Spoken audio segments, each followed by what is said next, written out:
Hello everyone. सो अभी हम digestive system physiology की सीरीज कर रहे हैं एंड अब तक हमने सारे ऑर्गन्स कवर कर लिए हैं।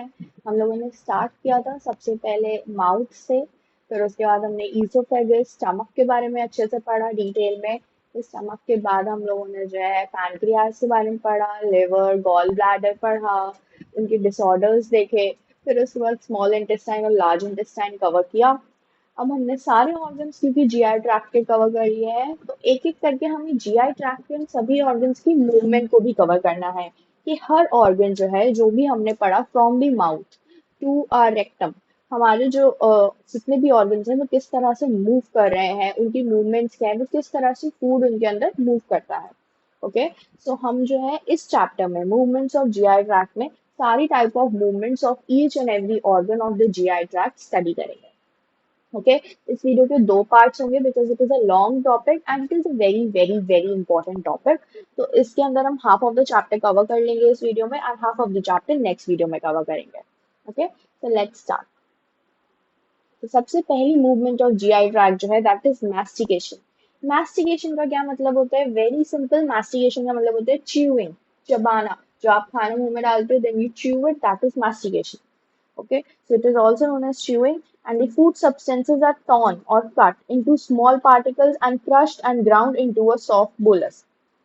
फूड सब्सटेंसेस जो होते हैं उनके छोटे छोटे पार्टिकल्स में जो है तोड़ दिया जाता है और फिर उसको जो है क्रश कर दिया जाता है इनटू अ सॉफ्ट बोलस। तो फूड जो होता है उसको बोलस में कन्वर्ट कर दिया जाता है by the process of mastication. Significance यानी कि जरूरी क्यों है मैस्टिकेशन का प्रोसेस? एक तो पहला, because of break down of food stuffs into small particles, ये जो है जो हमारे फूड पार्टिकल्स होते हैं उनको स्मॉल पार्टिकल्स में तोड़ देता है।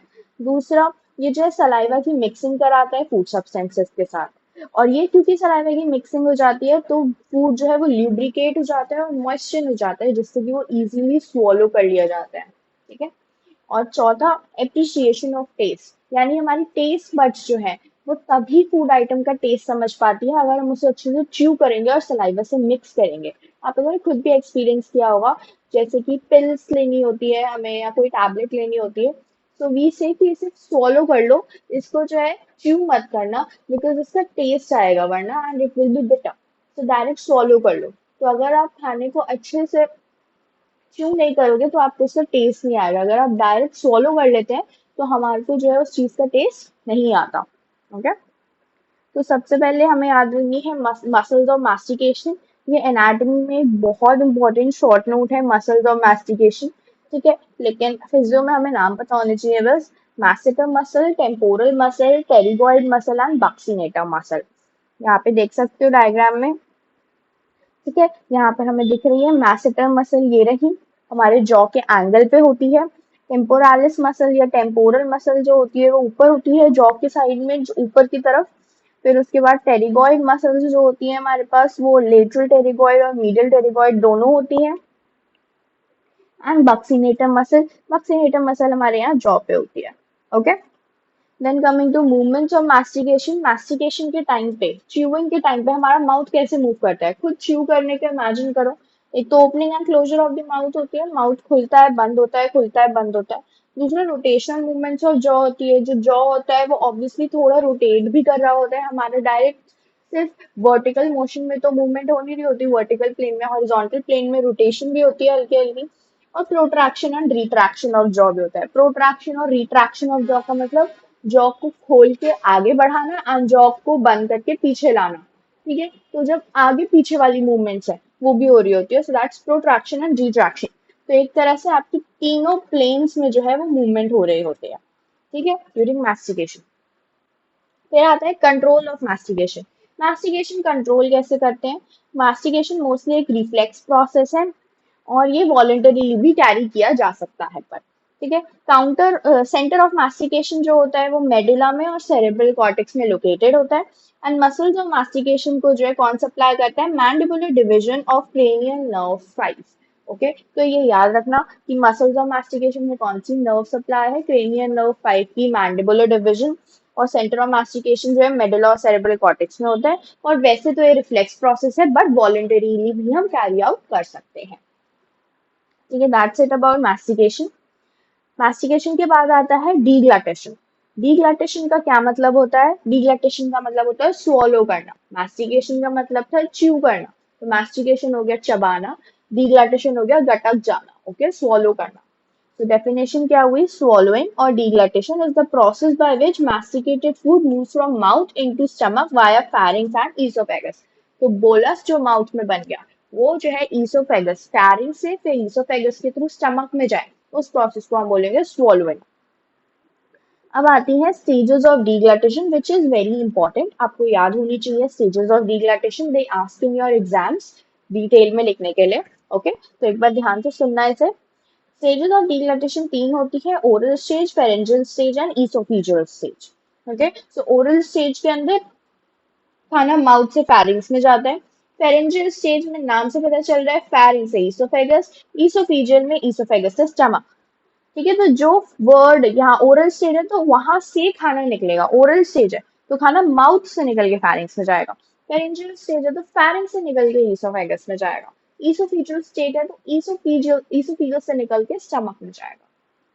Now talking about oral stage voluntary होती है। सीक्वेंस क्या होता है मैंने फ्लो चार्ट फॉर्म में लिख दिया है। तो सबसे पहले bolus is placed over posterodorsal surface of the tongue. Posterodorsal surface of the tongue का क्या मतलब होता है? Posteriorly and dorsally over the tongue जो होता है बोलस रखा हुआ होता है, ओके। इसको हम बोलते हैं प्रिपरेटरी पोजीशन। पोस्टीरियरली डोर्सली मतलब खाना टंग के अंदर पीछे की तरफ रखा हुआ है, okay. Anterior part of tongue is retracted and depressed. आगे वाला जो पार्ट है टंग का, अगर ये हमारी टंग है, खाना यहाँ है, तो ये आगे वाला पार्ट जो होता है इसे रिट्रैक्ट करके पीछे खींच के नीचे कर लेते हैं हम, ठीक है। फिर उसके बाद पोस्टीरियर पार्ट जो होता है, क्योंकि ये टंग का ये वाला पार्ट नीचे चला गया तो ये वाला पार्ट जो होता है ये पीछे जाके जो है ऊपर चल जाता है। टंग पीछे आई, रिट्रैक्ट हुई, आगे वाला पार्ट नीचे चला गया, पीछे वाला पार्ट ऊपर चला गया। So posterior part is elevated and retracted against the hard palate. तो पीछे वाला जो पार्ट है posterior part वो hard palate को टच कर जाता है। फिर उसके बाद जो है टंग की फोर्सफुल कंट्रैक्शन होती है अगेंस्ट द पैलेट, और उसकी वजह से जो है जो posterior part of oral cavity होता है यहाँ पर एक पॉजिटिव प्रेशर जनरेट हो जाता है, और उस पॉजिटिव प्रेशर की वजह से जो खाना होता है it is pushed into the pharynx, okay. Next आती है फेरेंजियल स्टेज। अब हमारा खाना जो है वो फेरिंग्स में जा चुका है, so next is a pharyngeal stage which is an involuntary stage. तो bolus from pharynx can enter into 4 parts. देखो खाना एक बार फेरिंग्स में पहुंच गया, उसके बाद खाना 4 जगह जा सकता है। कहाँ कहाँ? या तो खाना खुद सोचो, खाना या तो जो है फेरिंग्स में है अभी शुरुआत में, तो या तो खाना वापस माउथ में आ जाए, या फिर खाना जो है फेरिंग्स से जो है नेजोफेरिंग्स में चले जाए, या फिर खाना जो है आगे लैरिंग्स में चले जाए, या फिर खाना ईसोफिगस में चले जाए, ठीक है। हम क्या चाहते हैं कि खाना ईसोफिगस में जाए, तो हमें रोकना होगा इन 3 चीजों को होने से। तो कैसे रोकते हैं? वापस खाना माउथ में ना जाए उसके लिए जो है जो टंग होती है उसको सॉफ्ट पैलेट के अगेंस्ट जो है टच करके रखते हैं ताकि खाना रुके, एक ऑब्स्ट्रक्शन क्रिएट हो, और उससे इंट्रा ओरल प्रेशर इंक्रीज हो जाता है, तो प्रेशर ज्यादा होगा अगर माउथ में तो खाना वापस नहीं आएगा। Next is upward into नेसोफैरिंग्स। कैसे रोकते हैं? सॉफ्ट पैलेट को एलिवेट कर लेते हैं along its extension called uvula। uvula के along जो है सॉफ्ट पैलेट को रेज कर लिया जाता है, जिसकी वजह से खाना जो है नेसोफैरिंग्स में नहीं जाता। नेक्स्ट है फॉरवर्ड इनटू लैरिंग्स। कैसे रोकेंगे? वोकल कॉर्ड्स का अप्रोक्सीमेशन हो जाता है, यानी वोकल कॉर्ड्स जो है वो बिल्कुल पास पास आ जाती है, they form a bunch. And forward and upward movement of लैरिंग्स होती है। जो लैरिंग्स होता है वो फॉरवर्ड मूव करता है और अपवर्ड मूव करता है, और एपिग्लॉटिस जो होता है वो बैकवर्ड मूव करता है, जिससे कि जो लैरिंग्स की ओपनिंग है वो सील हो जाए, ठीक है। तो एक तरह से ग्लॉटिस जो होता है वो बंद हो जाता है, ठीक है, तो जिसकी वजह से खाना यहाँ जा ही नहीं पाता, खाना आगे ईसोफेगस में जाता है। फिर उसके बाद खाना अब ईसोफेगस में हमें भेजना है, तो ये हम कैसे फैसिलिटेट करेंगे? सबसे पहले लैरिंग्स की वही अपवर्ड मूवमेंट होगी, जिसकी वजह से लैरिंग्स ऊपर चले जाएगा तो ईसोफेगस स्ट्रेच हो जाएगा, तो स्ट्रेच हो जाएगा तो ओपनिंग बड़ी हो गई तो खाने की यहाँ जाने की पॉसिबिलिटी बढ़ जाएगी। दूसरा, अपर 3/4 ऑफ ईसोफेगस जो होता है वो रिलैक्स हो जाता है, ठीक है, जिसको हम क्रिकोफेरेंजियल मसल्स की हेल्प से वो रिलैक्स हो जाता है। फिर पेरिस्टाल्टिक कॉन्ट्रैक्शंस भी स्टार्ट हो जाती हैं फेरेंक्स में, जिससे कि खाना नीचे की तरफ पुश हो, और लैरिंक्स जो होता है वो एलिवेट हो जाता है, जिससे कि जो ग्लॉटिस होता है वो फूड पैसेज से दूर चले जाता है, वो जो है वो लैरिंक्स को कवर कर लेता है, तो ईसोफेगस जो है वो खाली होता है, तो खाना ईसोफेगस में आ जाता है। ओके। अब इसमें हमें याद रखना है सेकेंड फेरेंजियल स्टेज में एक तो deglutition apnoea. Okay, deglutition apnoea. तो एपनिया का क्या मतलब होता है? एपनिया का मतलब होता है ब्रीदिंग का टेम्परेरी अरेस्ट हो जाना, यानी ब्रीदिंग टेम्परेरीली स्टॉप हो जाना। तो temporary arrest of breathing is apnoea. तो डीग्लैटेशन एपनिया क्या होगा? Arrest of breathing during pharyngeal stage of deglutition. तो जब एपनिया हो जाए यानी टेम्परेरी अरेस्ट हो जाए ब्रीदिंग का, किस स्टेज में? pharyngeal stage of deglutition में, तो हम उसे बोलेंगे deglutition apnea. So you should know the meaning of deglutition apnea. Okay, so remember this definition. Next is choking. Choking का क्या मतलब होता है? Inability to breathe due to obstruction or compression of respiratory passage. Breathe ना कर पाना। Okay, breathe ना कर पाना। क्यों नहीं ब्रीथ कर पा रहे हो? क्योंकि जो रेस्पिरेटरी पैसेज है वो ऑब्स्ट्रक्ट हो गया है या कंप्रेस हो गया। ओके, तो सॉलिड फूड पार्टिकल्स जो होते हैं वो लैरिंग्स में भी एंटर कर सकते हैं इस वजह से, जिससे कि ऑब्स्ट्रक्शन और चोकिंग होगी। ओके, तो prevented automatically bye gag reflex. कभी कभी ऐसा होता है ना, हम बातें करते करते खा रहे होते हैं और खाना हम बोलते हैं कि गलत पाइप में चला गया, विंड पाइप में चला गया, यानी खाना लैरिंग्स में चला गया। ऐसा क्यों हुआ है? क्योंकि खाना जो, और उसकी वजह से फिर हमें क्या होता है, हमें अजीब सा ऐसी सांस नहीं आ रही होती, तो that is choking. Inability to breathe due to obstruction of compression of respiratory passage. लेकिन हमारी बॉडी का एक नेचुरल मैकेनिज्म होता है विच इज गैग रिफ्लेक्स, जिसकी वजह से जो है ये चोकिंग प्रिवेंट हो जाती है। तो हम चोक तो नहीं कर जाते, ऐसे तो कई बार होता है खाना फंस जाता है हमारे लैरिंग्स में, राइट? तो हम जो है हमारा गैग रिफ्लेक्स स्टार्ट हो जाता है और उस वजह से जो है खाना फिर बाहर आ जाता है। ओके, तो गैग रिफ्लेक्स क्या होता है? गैग रिफ्लेक्स में elevation of soft palate and reaching, ये दो चीजें होती हैं। ठीक है, रेचिंग का क्या मतलब होता है? Strong involuntary effort to vomit, और गैगिंग ओपनिंग ऑफ माउथ। हम जो है मुंह खोलते हैं और उसके बाद जो है ट्राई करते होते हैं, ऐसा ऐसा सेंसेशन होता है ना वॉमिट होने वाली है, that is called reaching. Reaching vomit से पहले होता है। ओके, सो रेचिंग का मतलब क्या हो गया? Strong involuntary effort to vomit. हम वॉमिट करने की कोशिश करते हैं जिससे कि खाना जो है वो बाहर आए और सॉफ्ट पैलेट एलिवेट हो जाता है। और ये कैसे होता है? जो पोस्टीरियर ओरल और फेरेंजियल मसल्स होती है उनका मास कॉन्ट्रैक्शन होता है। मास कॉन्ट्रैक्शन मतलब बहुत ज्यादा कॉन्ट्रैक्शन होता है एक साथ of all the posterior oral and pharyngeal muscles, और सॉफ्ट पैलेट एलिवेट हो जाता है। जो उससे गैग रिफ्लेक्स होता है उससे खाना जो है वो बाहर आ जाता है, तो चोकिंग प्रिवेंट हो जाती है। तो सिग्निफिकेंस क्या है? Protective reflex against choking. और ये सबसे ज्यादा एक्टिव होता है बेबीज में, जो 6 मंथ से कम की एज के बेबीज होते हैं उनमें गैग रिफ्लेक्स काफी ज्यादा एक्टिव होता है। ठीक है, तो फोर्सफुल गैग रिफ्लेक्स की वजह से कभी कभी बेबी वॉमिट भी कर देते हैं। Okay, next is your oesophageal stage. Oesophageal stage भी इनवॉलेंटरी स्टेज है। इस ईसोफेजियल स्टेज में पेरिस्टाल्सिस होता है। पेरिस्टाल्सिस क्या होता है? पेरिस्टाल्सिस का मतलब होता है wave of contraction followed by wave of relaxation of muscle fibres और जीआई ट्रैक्ट। यानी पहले जो है contraction relaxation, contraction relaxation, contraction relaxation, ये वाली जो वेव डेवलप हो रही है इसकी वजह से खाना आगे की तरफ पुश होता रहेगा। This is peristalsis. तो पेरिस्टाल्टिक कॉन्ट्रैक्शंस दो तरीके की होती है, प्राइमरी एंड सेकेंडरी। तो सबसे पहले प्राइमरी कॉन्ट्रैक्शंस जो होती हैं उसमें बोलस जो है वो अपर पार्ट ऑफ ईसोफेजस में पहुंच जाता है, जैसे ही वैसे ही पेरिस्टाल्सिस, प्राइमरी पेरिस्टाल्सिस स्टार्ट होता है जैसे ही अपर पार्ट ऑफ ईसोफेगस में पहुंच जाता है।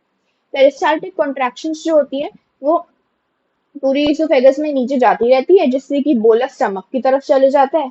और प्रेशर कौन सा डेवलप होता है? सबसे पहले नेगेटिव प्रेशर डेवलप होता है, फिर उसके जस्ट बाद इमीडिएटली पॉजिटिव प्रेशर डेवलप हो जाता है, और प्रेशर इंक्रीज होकर 10 से 15 सेंटीमीटर ऑफ H2O तक राइज हो जाता है। ओके, तो पहले नेगेटिव फिर immediately positive pressure of develop हो जाता है which rise up to 10 to 15 centimetre of H2O। Secondary peristaltic contractions क्या होती हैं? If primary peristaltic contractions are unable to propel the bolus into stomach, secondary peristaltic contractions appear and push the bolus into stomach. अगर primary contractions की वजह से जो है bolus stomach तक नहीं पहुंच पा रहा, तो सेकेंडरी कॉन्ट्रैक्शन स्टार्ट हो जाती है जिससे जो है बोलस स्टमक तक पहुंच जाए। और वो कैसे होती है, अपर ईसोफेगस के डिस्टेंशन की वजह से, और उससे पॉजिटिव प्रेशर जनरेट होता है। तो ये डायग्राम है स्टेजेस ऑफ डिग्लटेशन का। इसमें सबसे पहले प्रिपरेटरी स्टेज में देख लो, टंग के पोस्टीरियर पार्ट पे जो है बोलस रखा है। फिर ओरल स्टेज में जो बोलस है वो आपका जो है माउथ से नीचे फेरिंग्स में जा रहा है। फिर उसके बाद फेरेंजियल के अंदर फेरिंग्स से जो है वो ईसोफेगस में जा रहा है, और ये देख सकते हो किस तरह से प्रिवेंट किया है कहीं और जाने से, ताकि रास्ता ही एक बने सिर्फ। और चौथा ईसोफेजियल स्टेज, उसके अंदर पेरिस्टालसिस से नीचे आ रहा है। ओके, नाउ डिग्लटेशन रिफ्लेक्स क्या होता है? डिग्लटेशन रिफ्लेक्स के अंदर हमें बस ये जानना है कि जो स्टेजेस पढ़ी अभी हमने डिग्लटेशन की, उसमें से स्टेज 1 और 2 जो है वो स्टेजेस हमारी वॉलेंटरी है, और स्टेजेस 2 और 3 जो है वो इनवॉलेंटरी है। ओके, ये अभी हमने ऊपर देख ही लिया था। और ओरोफेरेंजियल रिसेप्टर जो होता है वो कहाँ लोकेटेड होता है? It is located on the floor of fourth ventricle in medulla oblongata. ठीक है, तो कैसे काम करता है? डिग्लटेशन सेंटर जो होता है वहां से ग्लॉसोफेरेंजियल और वेगस नर्व, देखो फर्स्ट स्टेज तो वॉलंटरी एक्ट है, ठीक है, तो उसके अंदर तो कोई रिफ्लेक्स एक्शन है नहीं है, तो हम चाहेंगे तो होगा। सेकेंड और थर्ड स्टेज ही इनवॉलंटरी है जो रिफ्लेक्स है, तो उसका हमें आर्क पढ़नी पड़ेगी। ठीक है, तो डिग्लटेशन सेंटर से सेकेंड स्टेज के लिए glossopharyngeal nerve and third stage के लिए वेगस नर्व तक जो है रिस्पॉन्सेज जाते हैं, एफिरन नर्व फाइबर्स। फिर उसके बाद ये नर्व जो होती हैं ये सॉफ्ट पैलेट, फेरिंग्स और ईसोफेगस तक जो है सिग्नल्स लेके जाती हैं, जिसकी वजह से पेरिस्टालसिस होता है। तो बस ये याद रखना, सेकेंड स्टेज के लिए ग्लॉसोफेरेंजियल नर्व, थर्ड स्टेज के लिए vagus nerve. Now swallowing in babies, swallowing hard and solid food for less than 6 months is prevented by gag reflex which prevents choking. इसलिए 6 महीने से कम के बच्चों को सॉलिड फूड्स नहीं देते, उनको ब्रेस्ट फीड पे रखते हैं, क्योंकि वो हार्ड एंड सॉलिड फूड्स अगर swallow करेंगे so there will be gag reflex, और अगर बाई चांस गैग रिफ्लेक्स नहीं हुआ so that food can cause choking. Okay, now applied physiology क्या है? एक तो डिस्फेजिया हो सकता है, डिस्फेजिया का मतलब इनएबिलिटी टू स्वॉलो। दूसरा अक्लेशिया कार्डिया हो सकता है, अक्लेशिया कार्डिया का मतलब होता है accumulation of food into esophagus preventing normal swallowing। जो फूड है वो esophagus में ही accumulate हो गया, जिसकी वजह से आगे swallowing हो ही नहीं पा रही। तीसरा है gastro-oesophageal reflux disease which is GERD।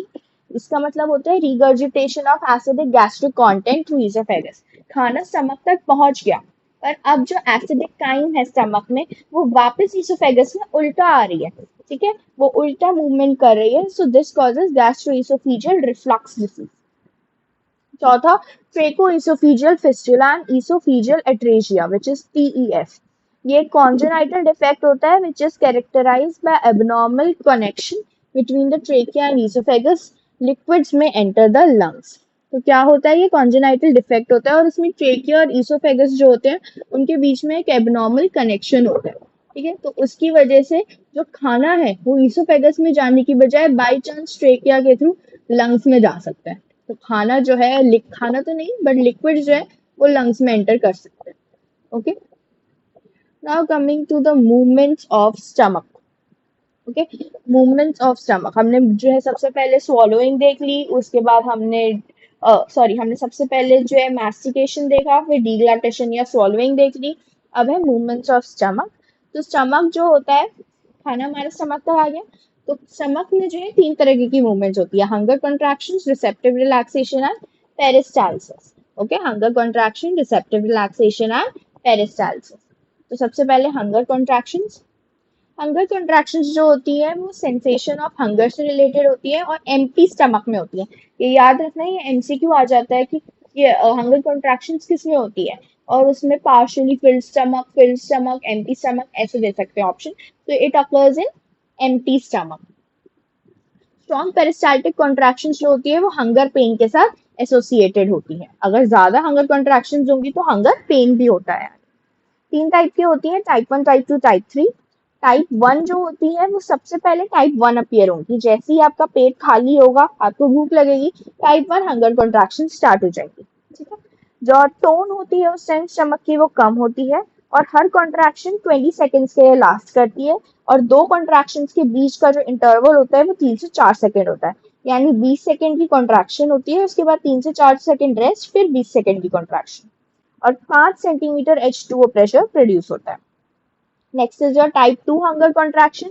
उसमें जो स्टमक की टोन होती है वो थोड़ी स्ट्रांग होती है और हर कॉन्ट्रैक्शन उसमें भी 20 सेकंड के लिए लास्ट करती है, पर दोनों कॉन्ट्रैक्शन के बीच का इंटरवल डिक्रीज हो जाता है, 3 से 4 सेकंड छोड़ के वो 1 से 2 सेकंड हो जाता है। और जो प्रेशर प्रोड्यूस होता है उसकी वजह से वो बढ़ जाता है, वो 5 सेंटीमीटर H2O से अब 10 से 15 सेंटीमीटर H2O हो जाता है।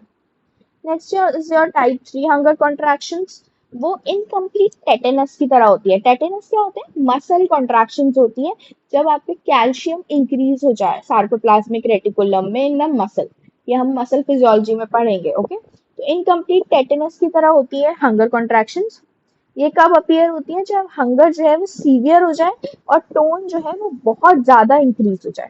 ठीक है, ये बहुत रेयर होती है बिकॉज ह्यूमन बींग्स मोस्टली जैसे ही बहुत तेज इतनी ज्यादा कॉन्ट्रैक्शन होने से पहले ही हम कुछ ना कुछ खा लेते हैं, तो इस स्टेज तक पहुंच नहीं पाते। ठीक है, we can each contraction is, अगर ये होगी तो हर कॉन्ट्रैक्शन 1 से 5 मिनट के लिए होगी, तो यू कैन इमेजिन कितना सीवियर पेन पूरे 5 मिनट के लिए होगा। ओके, और प्रेशर इससे 10 से 20 सेंटीमीटर H2O प्रोड्यूस होता है। Okay, so remember these types, type 1, type 2, type 3 कितने कितने सेकंड के लिए होती है, क्या क्या इंटरवल है, कितना कितना प्रेशर प्रोड्यूस करती है।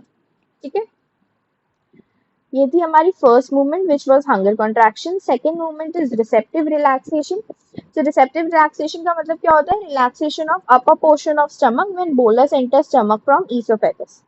तो जब जैसे ही बोलस ईसोफेगस से जो है स्टमक में आएगा, ठीक है, वैसे ही जो है रिसेप्टिव रिलैक्सेशन हो जाती है स्टमक की, यानी स्टमक का जो अपर पार्ट होता है, अपर पार्ट में कौन सा part? Upper part of the body of stomach और फंडस, वो दोनों रिलैक्स कर जाते हैं ताकि फूड इजीली एंटर कर सके स्टमक में। ठीक है, तो सिग्निफिकेंस क्या है? To accommodate food easily without much increase in pressure inside the stomach. तो इसको हम अकोमोडेशन ऑफ स्टमक भी बोलते हैं। Okay, third is your peristalsis. Peristalsis की डेफिनेशन तो हमने ऊपर देख ही ली थी। क्या होता है peristalsis? Regular wave of contraction and then relaxation. ठीक है, तो पेरिस्टालसिस का मतलब पहले कॉन्ट्रैक्शन फिर रिलैक्सेशन, कॉन्ट्रैक्शन रिलैक्सेशन, जिसकी वजह से फूड आगे पुश होता रहे। तो स्टमक में पेरिस्टालसिस होता है। फ्रीक्वेंसी क्या होती है पेरिस्टालसिस वेव की? 3 पर मिनट, यानी 1 मिनट में 3 बार पेरिस्टालसिस की वेव जाएगी, और एक wave includes 1 contraction and 1 relaxation. ठीक है, तो ये पूरा सेट 3 टाइम्स होगा पर मिनट इन स्टमक। ये कहाँ से शुरू होता है? सबसे पहले ये lower part of the body of stomach से शुरू होता है, फिर पाइलोरस में जाता है, फिर पाइलोरिक स्फिंक्टर में ट्रांसफर होता है। हर वेव को अबाउट 1 मिनट लगता है, बिल्कुल टॉप से पॉइंट ऑफ ओरिजिन से शुरू होकर पॉइंट ऑफ एंडिंग तक जाने में। और ये पेरिस्टाल्टिक वेव जो होती है, it is responsible for grinding of the food particles and mixing them with gastric juice for digestive activities.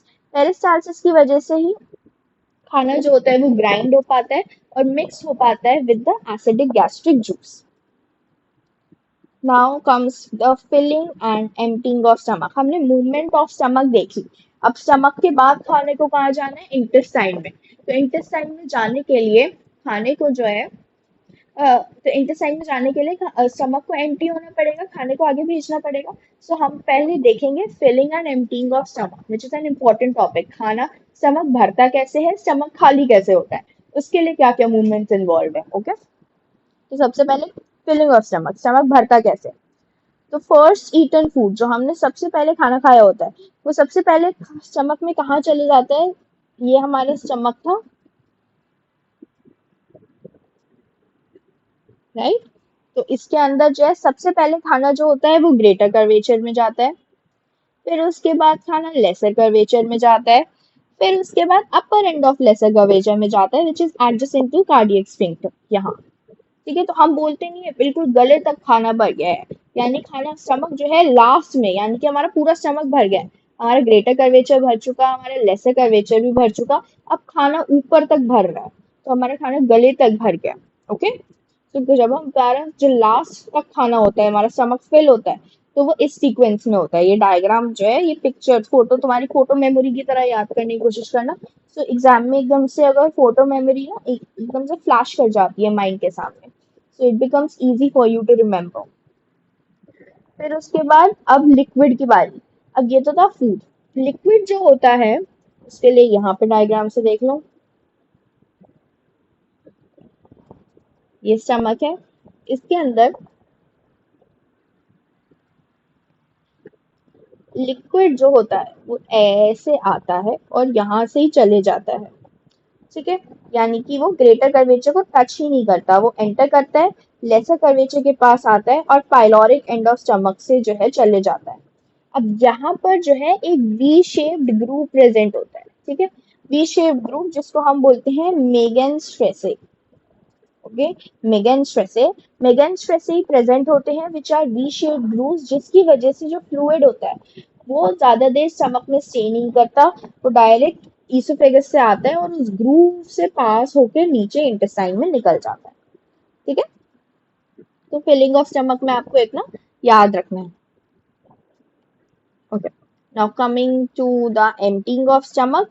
Emptying of stomach यानी स्टमक खाली होना, स्टमक के कंटेंट्स निकलना। स्टमक के कंटेंट्स निकल के कहाँ जाएंगे? इंटेस्टाइन में। ठीक है, सो अब एम्पटिंग ऑफ स्टमक में cawing from stomach is emptied into intestine. Food जो होता है स्टमक में 3 घंटे के लिए रहता है, जिसके बाद वो इंटेस्टाइन के अंदर एम्प्टी कर देते हैं, इंटेस्टाइन के अंदर खाना चले जाता है। अब गैस्ट्रिक एम्पटींग को कौन कौन से फैक्टर्स इफेक्ट करते हैं ये याद रखने हैं। ठीक है, एक तो वॉल्यूम ऑफ गैस्ट्रिक कंटेंट, जितना ज्यादा गैस्ट्रिक कंटेंट उतनी उतनी ज्यादा गैस्ट्रिक एम्पटी। फिर गैस्ट्रिक कंटेंट की कंसिस्टेंसी, लिक्विड्स जो होंगे उनकी एम्पटिंग जल्दी होगी। फिर chemical composition of food, carbs सबसे पहले खाली होते हैं, फिर प्रोटीन्स, फिर फैट्स। ठीक है, इसलिए जब आप सुबह कुछ फैट्स खा लेते हो, जैसे भटूरे खा लिए या फिर पूरी खा ली, राइट, या कुछ भी फैटी ब्रेकफास्ट करते हो आप, तो उसके बाद जो है आपको बहुत देर तक भूख नहीं लगती, आपको दोपहर में भी भूख नहीं लगती, इवन आपको शाम तक जाके थोड़ी भूख लगती है, because fat stays in your stomach for a longer time. Okay, then pH of gastric content is directly proportional to gastric emptying, यानी जितनी ज्यादा pH उतनी जल्दी गैस्ट्रिक एम्पटिंग होगी। ऑस्मोलर कॉन्सेंट्रेशन, यानी कि जो गैस्ट्रिक सब्सटेंसेस वो ब्लड के आइसोटोनिक है, यानी जिनकी ऑस्मोलैरिटी ब्लड से मैच करती है, ब्लड के बराबर है, वो जल्दी एम्प्टी हो जाएंगे। ठीक है, तो ये फैक्टर्स याद रखना। फिर आता है रेगुलेशन ऑफ गैस्ट्रिक एम्पटीन। गैस्ट्रिक एम्पटीन जो है वो नर्वस और हार्मोनल दोनों फैक्टर से रेगुलेट हो सकती है। नर्वस रेगुलेशन को हम बोलते हैं एंटेरोगैस्ट्रिक रिफ्लेक्स। एंटेरोगैस्ट्रिक रिफ्लेक्स जो है गैस्ट्रिक एम्पटीन इनहिबिट करता है। देखो, इनहिबिटरी फैक्टर क्यों जरूरी है? क्योंकि खाना एकदम से आया और वो एकदम इंटेस्टाइन में चले जाएगा, तो उसका डाइजेशन ही नहीं हो पाएगा स्टमक में, so it has to stay in the stomach for 3 hours. तो उसे 3 hours स्टमक में रखने के लिए you have to inhibit the mechanism of gastric emptying. Okay, तो उसके लिए नर्वस फैक्टर है enterogastric reflex, it inhibits gastric emptying. Mechanism क्या होता है उसका? सबसे पहले जो है डुओडेनम में जैसी काइम एंटर करा, थोड़ा सा काइम जो है डुओडेनम में जब प्रेजेंट है, तो उसकी वजह से जो है नर्व इम्पल्सेस जनरेट होंगी। पहले intrinsic nerve fibers of GIT, फिर डुओडेनम इम्पल्सेस जो होंगी वो एक्सट्रिंसिक सिंथेटिक फाइबर से स्टमक में जाएंगी, और स्टमक जो होगा फिर वो रुक जाएगा एम्प्टी करना।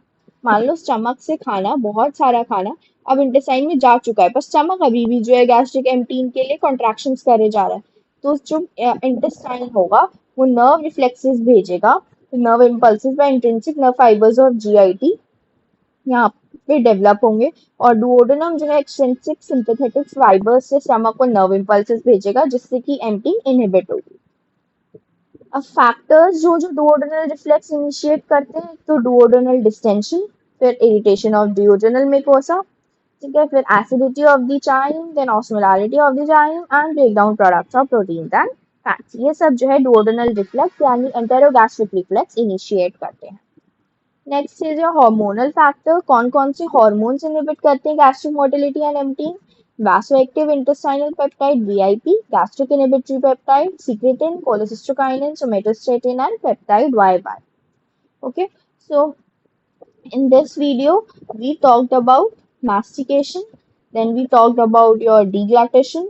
Deglutition में हमने सब definition stages इसकी डिटेल में एंड deglutition apnea और choking के बारे में देखा, deglutition reflex, उसकी applied physiology, फिर movements of stomach में हमने तीनों types of movement देखी, which is hunger contraction, receptive relaxation and peristalsis, फिर filling and emptying of stomach देखी। ठीक है, filling and emptying of stomach देखी अच्छे से, एम्पटिंग ऑफ स्टमक की रेगुलेशन भी देखी, एंड उसके factors affecting the gastric emptying देखे।